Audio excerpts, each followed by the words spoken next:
आज सुबह जब मैं उठा तो मैंने देखा कि सूर्यदेव प्रकट हो चुके हैं। फिर ब्रश करके तैयार होकर मैं निकल रहा था कि मैंने देखा मेरी एक्स गिरगिट अपने अंडों को छोड़ के गायब। सच बताऊं तो उस चिपकली से ज्यादा इन अंडों की फिक्र मुझे हो, क्योंकि गलती से भी अगर ये अंडे मेरे हाथों फट जाते हैं तो मेरे ऊपर जीव हत्या का पाप लग जाएगा। और फिर इन अंडों को बिना ठेस पहुंचाए मैं निकल लेता हूँ अपनी कोचिंग के लिए। जय हिंद दोस्तों। और सच बताऊं तो भाई साहब कोचिंग से वापस आते आते मेरी बैटरी 1% बचती है और मुझे अपना पावर सेविंग मोड ऑन करना पड़ता है। इससे पहले कि मेरी बैटरी 0% ना हो जाए मैं चला जाता हूँ दुकान अपनी बैटरी चार्ज करने वाली सामग्री लाने के लिए। डॉली की चाय।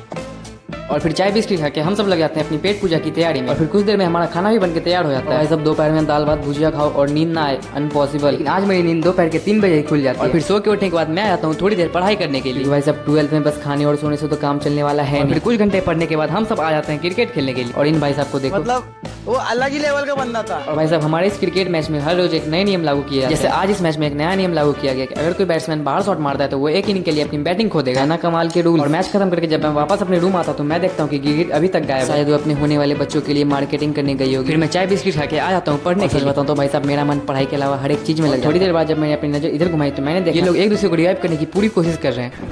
मुझे जाने दो।